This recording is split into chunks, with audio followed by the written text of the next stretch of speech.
जय हिंद विद्यार्थी मित्रांनो, मी प्रवीण दांटे परत एकदा चालू घडामोडीच्या नवीन सेगमेंट मध्ये आपल्या सर्वांचं स्वागत करतो।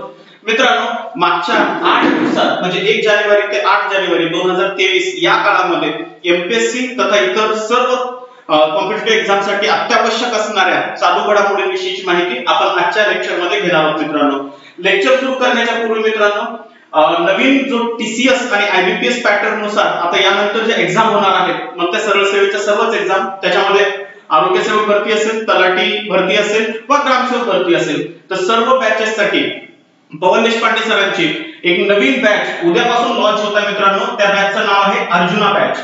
तर अर्जुना बॅच ही उद्यापासून लॉन्च होत आहे। यापूर्वी अगोदर एक आरंभ बॅच आणि त्याच्यानंतर दुसरी जी महत्त्वपूर्ण होती विजेता बॅच। तर ऑलरेडी या दोन बॅचेस हाऊसफुल झालेल्या आहेत। तर उद्यापासून तिसरी अर्जुना बॅच ही लॉन्च होत आहे। जर या बॅच संदर्भात तुम्हाला अधिक माहिती पाहिजे असेल तर या मोबाईल नंबरवर आपण व्हाट्सअप करू शकता, कॉल करू शकता। चला तर सुरुवात करू। माझ्या या सर्व व्हिडिओचे चालू घडामोडीच्या अंतर्गत येणाऱ्या सर्व व्हिडिओचे जर तुम्हाला यानंतर पीडीएफ फाईल पाहिजे असतील तर त्यासाठी एमपीएससी 0207 या टेलिग्राम ग्रुपवर आपण जॉइन होऊ शकता। या सर्व व्हिडिओचे तुम्हाला पीडीएफ तिथून मिळून जातील। मित्रांनो, एक नवीन बातमी आजच आपल्याला माहिती असेल, काल रात्री म्हणजे रविवारी एक घटना घडली आणि ती घटना होती अभिजित कटके यांच्या संदर्भामध्ये। तर अभिजित कटके यांच्या संदर्भामध्ये एक नवीन अपडेट आहे। महाराष्ट्राचा अभिजित कटके हा इथून पुढे हिंद केसरी बनला। मित्रांनो, काल रविवारीच फायनल मॅच झाली होती आणि ही फायनल मॅच तेलंगणामध्ये हैदराबाद या ठिकाणी घेण्यात आली होती। तर तेलंगणातील हैदराबाद इथं जी फायनल मॅच हिंद केसरीची झाली होती यामध्ये महाराष्ट्राच्या अभिजित कटकेने जो काही दुसरा विरोधी पैलवान होता हरियाणाचा सोमवीर तर याचा 4-0 ने पराभव केला आणि या पराभवाच्या नंतर महाराष्ट्र हिंद केसरी महाराष्ट्राचा अभिजित कटके बनला आहे। मित्रांनो, नेमकी हिंद केसरीची सुरुवात कधीपासून झालेली आहे तर हिंद केसरीची सुरुवात 1958 पासून झालेली आहे आणि 2022 च्या शेवटी आणि 23 च्या सुरुवातीला जी हिंद केसरी स्पर्धा झाली ती 51वी आवृत्ती होती। आणि हिंद केसरीचं आयोजन कोण करतं तर हिंद केसरीचं आयोजन अखिल भारतीय रेसलिंग फेडरेशन द्वारे केलं जातं आणि या वर्षीची हिंद केसरी स्पर्धा हैदराबाद इथं झालेली होती। आणि या सगळ्यात महत्त्वपूर्ण बातमीच्या सोबतच नेमकं हिंद केसरीच्या अंतर्गत आपण आणखीन एक महत्त्वाचे पॉइंट्स बघू। 4 दिवस ही स्पर्धा झाली होती मित्रांनो आणि 4 दिवसाच्या या स्पर्धेच्या नंतर 4 दिवसाच्या या पूर्ण स्पर्धेच्या नंतर एक महत्त्वपूर्ण अपडेट ही पण झाली होती की ती म्हणजे अटीतटीची जी लढत झाली होती हरियाणाच्या सोमवीर सोबत। तर या लढतीमध्ये ऑलरेडी विजय प्राप्त केला होता अभिजित कटकेनी। या स्पर्धेमध्ये 2 महाराष्ट्रीय मल्ल यांनी सहभाग घेतला होता। याच्यापैकी एक होते महाराष्ट्राचे ट्रिपल केसरी असणारे विजय चौधरी। या विजय चौधरींचा उपांत्य फेरीमध्ये पराभव करण्याचं काम हे सोमवीर यांनी केलं होतं आणि सोमवीर फायनल मध्ये आले होते आणि त्यांचा महाराष्ट्राचे दुसरे पैलवान अभिजित कटके यांच्यासोबत एक निर्णायक लढाई झाली आणि या अंतर्गत अंतिम फेरीमध्ये महाराष्ट्राच्या अभिजित कटके यांनी विजय प्राप्त केला। नेमके अभिजित कटके कोण आहेत त्या संदर्भामध्ये एकदा माहिती पाहून घेऊ। अभिजित कटके हे मूळचे पुण्याचे रहिवासी आहेत आणि पुण्याच्या शिवरामदादा तालमीचे ते पैलवान आहेत। 2015 साली याच अभिजित कटके यांनी महाराष्ट्र केसरीचा खिताब जिंकला होता आणि 2016 मध्ये ज्युनियर राष्ट्रीय कुस्ती स्पर्धेमध्ये त्यांनी कांस्य पदक म्हणजे ब्रॉन्झ मेडल हे प्राप्त केलेलं होतं। तर ही एक महत्त्वपूर्ण अपडेट होती मित्रांनो। पुढची एक महत्त्वपूर्ण अपडेट जी आपल्या अभ्यासासाठी महत्त्वपूर्ण असेल ती आहे बीएसएफच्या जवानांसाठी एक नवीन ॲप लॉन्च करण्यात आलेला आहे। या ॲपचं नाव आहे प्रहारी ॲप। अतिशय महत्त्वपूर्ण ॲप आहे प्रहारी ॲप।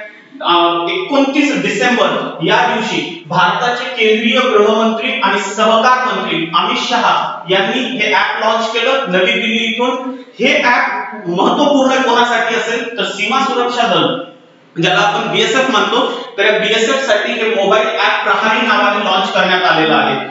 या ॲपचा फायदा काय आहे तर या ॲपद्वारे जवानांना त्यांच्या मोबाईलवर त्यांची वैयक्तिक माहिती, ते नेमके कुठे राहतात, त्यांचं निवासस्थान, आयुष्यमान, सीएपीएफ आणि त्यांच्या रजेशी संबंधित असणाऱ्या सर्व महत्त्वाची माहिती या ॲप अंतर्गत बीएसएफच्या जवानांना मिळणार आहे। आणि हे ॲप आपल्या गृह मंत्रालयाच्या पोर्टलशी देखील काय करण्यात आलेलं आहे जोडण्यात आलेलं आहे का। तर हे अतिशय महत्त्वपूर्ण अपडेट होता। पुढचा एक अपडेट पाहू मित्रांनो। हा अपडेट म्हणजे पहिला KR गौरी अम्मा राष्ट्रीय पुरस्कार 2023 मध्ये जाहीर करण्यात आलेला आहे।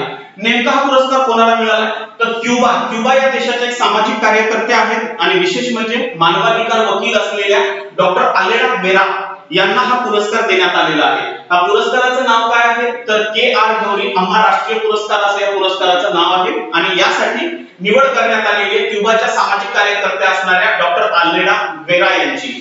आलेडा वेरा ह्या नेमक्या काय करतात तर आलेडा वेरा ह्या क्युबन मेडिकल मिशनच्या सध्या कार्य करणाऱ्या सक्रिय सदस्य आहेत आणि लॅटिन अमेरिकन देशामध्ये मुलांचं जे आरोग्याचं प्रोफाईल आहे ते सुधारण्यासाठी त्या सध्या खूप कार्य करत आहेत आणि त्यांच्या याच कामाचा गौरव म्हणून त्यांना हा पुरस्कार देण्यात आलेला आहे। तर मित्रांनो ह्या आहेत डॉक्टर आलेडा वेरा आणि यांनाच हा पुरस्कार दिलेला आहे।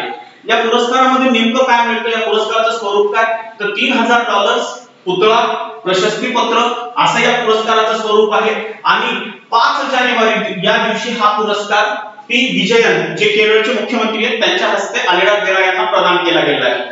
नेमकं ज्यांच्या नावाने हा पुरस्कार दिला गेलाय त्या गौरी अम्मा नेमक्या कोण आहेत तर गौरी अम्मा के.आर. गौरी अम्मा या केरळ विधानसभेच्या सर्वात जास्त काळ काम करणाऱ्या महिला आमदार आहेत। सर्वात विशेष म्हणजे जेव्हा केरळचं पहिलं मंत्रिमंडळ स्थापन झालं होतं त्या मंत्रिमंडळामध्ये के.आर. गौरी या पहिल्या मंत्री म्हणून त्यांनी शपथ पण घेतली होती आणि सगळ्या जमिनीच्या फेरफाराच्या बाबतीमध्ये केरळमध्ये त्यांनी खूप मोठं कार्य केलं होतं। मागच्याच वर्षी म्हणजे 2021 मध्ये त्यांचं निधन झालं होतं आणि त्यांच्याच नावाने हा पुरस्कार या वर्षापासून देण्याला सुरुवात झालेली आहे। नेमकं या कम्युनिस्ट पक्षाच्या संदर्भात होत्या आणि 1957 मध्ये केरळमध्ये जे पहिलं मंत्री कम्युनिस्ट पक्षाचं सरकार आलं होतं आणि त्याचे मुख्यमंत्री नंबूदीप राव असे होते तर त्यांच्या नेतृत्वाखाली यांनी काम केलं होतं के.आर. गौरी यांनी आणि त्यांच्याच नावाने आता हा पुरस्कार देण्यात येत आहे। मित्रांनो तर ही महत्त्वपूर्ण बातमी होती। पुढची एक महत्त्वपूर्ण अपडेट समजून घेऊ जे आपल्या अभ्यासासाठी इम्पॉर्टंट आहे आणि ती अपडेट म्हणजे दिनेश कुमार शुक्ला यांची अणुऊर्जा नियामक मंडळाच्या अध्यक्ष पदासाठी नियुक्ती करण्यात आलेली आहे। तर अतिशय इम्पॉर्टंट बातमी आहे मित्रांनो। दिनेश कुमार शुक्ला जे भारताचं अणुऊर्जा नियामक मंडळ आहे तर त्याच्या अध्यक्षस्थानी यांची नियुक्ती झालेली आहे। आता सध्या दिनेश कुमार शुक्ला हे आपल्याला माहिती आहे की अणुऊर्जा नियामक मंडळाचे हे पूर्वीचे कार्यकारी संचालक म्हणून त्यांनी ऑलरेडी काम पाहिलं होतं आणि आता त्यांची याच्याच अध्यक्षपदी निवड करण्यात आलेली आहे। या पदावर ही निवड त्यांची 3 वर्षासाठी असेल। 3 वर्ष हे काम करतील। नेमका अणुऊर्जा नियामक मंडळाची स्थापना कधी झाली होती तर भारतीय अणुऊर्जा नियामक मंडळाची स्थापना 15 नोव्हेंबर 1983 रोजी अणुऊर्जा कायदा 1962 च्या अंतर्गत झाली होती आणि सगळ्यात इम्पॉर्टंट आहे भारताचा अणुऊर्जा नियामक मंडळ हे थेट पंतप्रधानांच्या अखत्यारीत काम करत असतं। तर अतिशय महत्त्वाचं डिपार्टमेंट आहे आणि काम काय करतं नेमकं हे तर अणुऊर्जेच्या संबंधात जेवढे काही नियामक आहेत स्टँडर्ड्स आहेत आणि जे काही सुरक्षा आहेत याच्याकडे लक्ष ठेवण्याचं काम अणुऊर्जा नियामक मंडळाद्वारे केलं जातं आणि हे आहेत सध्याचे अणुऊर्जा नियामक मंडळाचे अध्यक्ष। नेमकं या बातमीच्या नंतर आणखी एक इम्पॉर्टंट बातमी ती म्हणजे केंद्र सरकारने आपल्या जी केंद्र सरकारची नवीन एकात्मिक अन्न सुरक्षा योजना ही सुरू झालेली आहे। 2023 या वर्षासाठी ही सुरक्षा योजना सुरू करण्यात आली होती आणि अन्न सुरक्षा कायद्याच्या अंतर्गत राष्ट्रीय अन्न सुरक्षा कायद्याच्या अंतर्गत भारतातील 81.35 कोटी लाभार्थ्यांना माणसांना व्यक्तींना मोफत अन्नधान्य पुरवण्याची ही योजना आहे का म्हणजे 2023 मध्ये पण 81 कोटी लाभार्थी असतील या योजनेचे आणि यांच्यापर्यंत अन्न पुरवण्याचं काम आहे। या योजनेचा प्रारंभ 1 जानेवारी 2023 पासून झालेला आहे आणि ही योजना 2 अतिशय महत्त्वाच्या योजनेच्या मध्ये काम करेल या दोघांना जोडण्याचं काम करेल। त्यापैकी एक आहे तिला आपण म्हणतो राष्ट्रीय अन्न सुरक्षा कायदा आणि दुसरं महत्त्वपूर्ण ज्याच्या अंतर्गत ही योजना काम करेल ते म्हणजे राष्ट्रीय अन्न सुरक्षा कायदा। तर याच्या अंतर्गत ही योजना काम करणार आहे आणि या योजनेच्या अंतर्गत भारतातील गरीब लाभार्थ्यांना मोफत अन्न पुरवण्याचं काम सरकारमार्फत केलं जाणार आहे। पुढची एक नवीन अपडेट पाहू। नुकतीच ही नवीन अपडेट आहे लुला दा सिल्व्हा यांची परत एकदा ब्राझीलच्या राष्ट्राध्यक्षपदी नियुक्ती करण्यात आलेली आहे। आपल्याला माहिती आहे की यापूर्वी ब्राझीलचे राष्ट्राध्यक्ष बोल्सोनारो होते, आता त्यांच्या जागी परत एकदा लुला दा सिल्व्हा यांची राष्ट्राध्यक्ष म्हणून नियुक्ती झालेली आहे। या अगोदर लुला दा सिल्व्हा 2023 पासून 2010 पर्यंत ब्राझीलच्या राष्ट्राध्यक्षपदी होते आणि ब्राझील आपल्याला माहिती आहे की दक्षिण अमेरिका खंडातील एक सगळ्यात मोठा देश आहे जो आपल्याला साऊथ अमेरिकन कॉन्टिनेंट मध्ये आढळून येतो। क्षेत्रफळाच्या दृष्टीने ब्राझील हा जगातला 5वा मोठा देश आहे तर लोकसंख्येच्या दृष्टीने सुद्धा तो जगातला 5व्याच क्रमांकाचा देश आहे। पण जर तुम्ही डेमोक्रेसीच्या बाबतीत विचार केला लोकशाहीच्या बाबतीमध्ये विचार केला तर ब्राझील जगातला भारत आणि अमेरिकेनंतरचा 3ऱ्या क्रमांकाचा मोठा डेमोक्रॅटिक कंट्री आहे। ज्याची राजधानी ब्राझिलिया अशी आहे आणि ब्राझीलचं दरडोई जे उत्पन्न आहे ते नियर अबाउट 10,513 अमेरिकन डॉलर्स आहे आणि त्याचा मानवी जो निर्देशांक आहे तो 0.813 एवढा आहे, ज्याला आपण उच्च रिया मानतो आणि त्याची करन्सी आहे नॅशनल करन्सी ब्राझिलियन रियाल. तर हे महत्त्वपूर्ण आहे, लक्षात असू द्या. तर ही एक नवीन अपडेट ब्राझीलच्या बाबतीमध्ये सुद्धा आपल्याला झाल्याची दिसून येते. पुढे आहेत का महाराष्ट्रीयन पोलिसांच्यासाठी देवेंद्र भारती यांची मुंबईच्या विशेष पोलीस आयुक्तपदी निवड करण्यात आलेली आहे. तर यानंतर मुंबईचे जे विशेष पोलीस आयुक्त असतील ते देवेंद्र भारती असे असतील आणि मुंबई पोलीस दलाच्या इतिहासामध्ये पहिल्यांदाच हे पद तयार करण्यात आलेलं आहे, विशेष पोलीस आयुक्त हे पद. देवेंद्र भारती यांच्याकडे आर्थिक गुन्हे शाखा आणि इतर महत्त्वाच्या जबाबदाऱ्या देण्यात आलेल्या आहेत. तर देवेंद्र भारती हे आता महाराष्ट्राचे वैशिष्ट्यपूर्ण म्हणजे मुंबईच्या विशेष पोलीस आयुक्त म्हणून काम यानंतर ते करणार आहेत. हे आहेत देवेंद्र भारती ज्यांची आत्ताच नियुक्ती करण्यात आलेली आहे. नेक्स्ट बातमी बघून घेऊ, ही अतिशय महत्त्वाची आहे का मित्रांनो. आपल्याला माहिती आहे की सध्या भारताचं प्रवासी भारतीय संमेलन चालू आहे आणि या अंतर्गत या कार्यक्रमाच्या मध्येच श्रीलंकेचे एक नादेसन म्हणून आहेत, त्यांना या वर्षीचा प्रवासी भारतीय सन्मान हा जाहीर करण्यात आलेला आहे. श्रीलंकेतील हे नादेसन काय करतात तर श्रीलंकेमध्ये तमिळ वृत्तपत्राचे ते संपादक आहेत ज्यांचं पूर्ण नाव तिरू शिवकुमार नादेसन असं आहे आणि यांनाच या वर्षीचा भारतीय प्रवासी सन्मान हा जाहीर करण्यात आलेला आहे. यांना हा सन्मान का देण्यात आला तर श्रीलंकेमध्ये जे भारतीय समुदाय आहे मोस्टली तो तमिळ समुदाय आहे, तर या तमिळ समुदायाच्या कल्याणासाठी त्यांनी जे योगदान दिलं त्याबद्दल त्यांना हा पुरस्कार देण्यात येणार आहे. आणि विशेष गोष्ट आहे का मित्रांनो की असा सन्मान प्राप्त करणारे ते दुसरे श्रीलंकन्स असतील. या अगोदर 2011 मध्ये श्रीलंकेच्या सेल्वाथनथन यांना हा पुरस्कार देण्यात आला होता आणि हा पुरस्कार सध्या कुठे देण्यात येणार आहे तर या वर्षीचं भारताचं प्रवासी भारतीय संमेलन हे मित्रांनो सुरू होत आहे इंदोरला.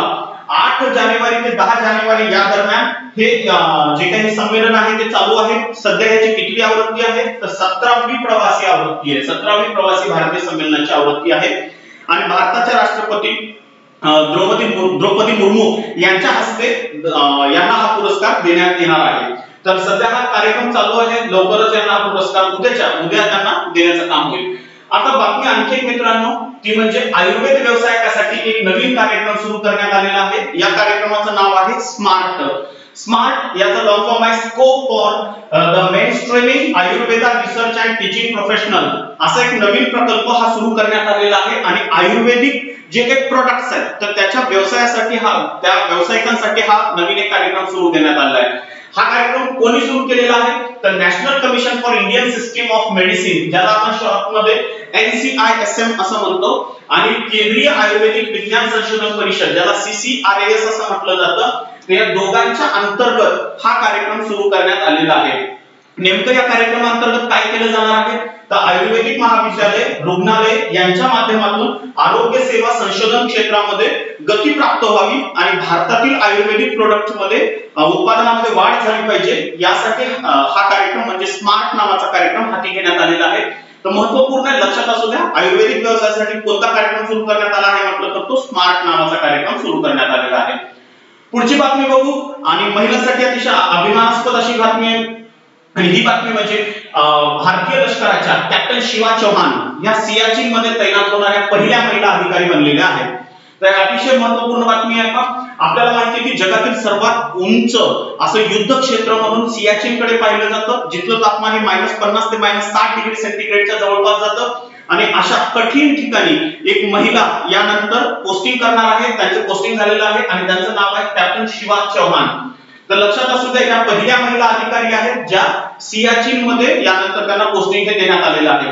सगळ्यात वैशिष्ट्य कॅप्टन शिवा चौहान यांना तैनातीच्या अगोदर सियाचीनच्या बॅटल स्कूल मध्ये भारतीय सैन्याच्या इतर अधिकाऱ्यांच्या सोबतच 1 महिन्याचं कठोर असं प्रशिक्षण देण्यात आलं होतं आणि आता 3 महिन्यासाठी त्यांची सेपर्सच्या टीम मध्ये म्हणून निवड झालेली आहे आणि इथून पुढे 3 महिने ते आता सियाचीन मध्ये आपली पोस्टिंग ह्या पूर्ण करणार आहेत. तर एक महिलांसाठी अतिशय अभिमानास्पद बाब आहे आणि ह्या आहेत कॅप्टन शिवा चौहान.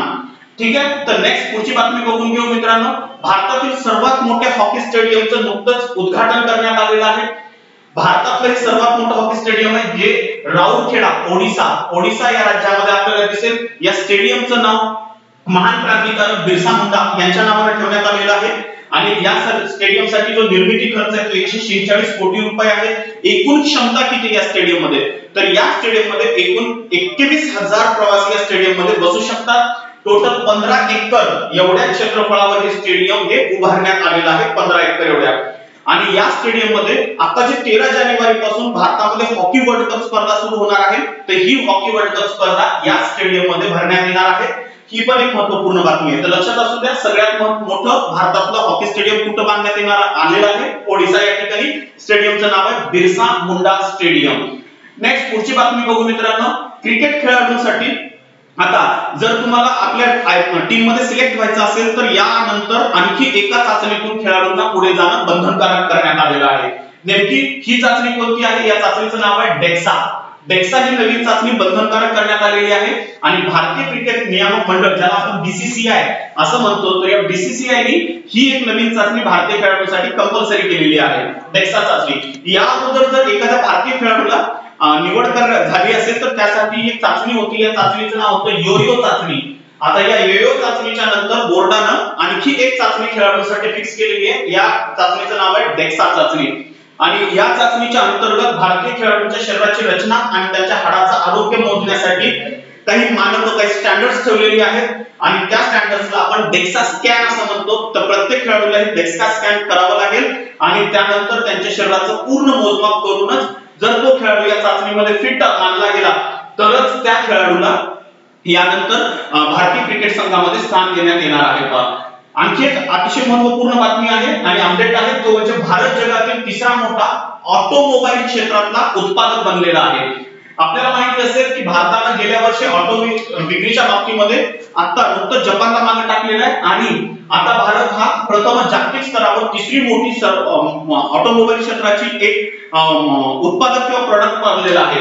सगळ्यात विशेष होतं की 2022 मध्ये भारतामध्ये ऑटोमोबाईल क्षेत्रामध्ये जेवढी काही मॅन्युफॅक्चरिंग झाली होती, मग ती मॅन्युफॅक्चरिंग कार असो का इतर कुठल्याही वाहनांच्या बाबतीत असो, त्याची एकूण विक्री ही 4.25 दशलक्ष एवढी होती। जपानने याच वर्षी 4.2 दशलक्ष वाहनांची विक्री केली होती आणि त्याचं प्रोडक्शन केलं होतं आणि भारत आता 0.5 दशलक्षनी जपानच्या पुढे गेलेला आहे आणि जगातला तिसरा मोठा हा ऑटोमोबाईल क्षेत्रातला उत्पादक भारत हा बनला आहे। भारताच्या अगोदर सर्वात जास्त ऑटोमोबाईल क्षेत्रामध्ये पहिल्या क्रमांकावर अमेरिका आहे आणि दुसऱ्या क्रमांकावर चीन आहे। लवकरच भारत चीनला मागे टाकण्याचे चान्सेस हे दिसत आहेत मित्रांनो। तर ही पण एक महत्त्वपूर्ण अपडेट होती। तर मित्रांनो, ह्या होत्या 1 ते 8 जानेवारीच्या दरम्यान झालेल्या इतर महत्त्वपूर्ण काही घडामोडी ज्या आपल्या अभ्यासाच्या दृष्टीने अतिशय महत्त्वाच्या होत्या। ठीक आहे मित्रांनो, आजच्या सेगमेंटमध्ये इथंच थांबू। लवकरच पुढचा व्हिडिओ मी तुमच्यासाठी अपलोड करून घेणार आहे। तोपर्यंत थँक्यू, धन्यवाद, जय हिंद।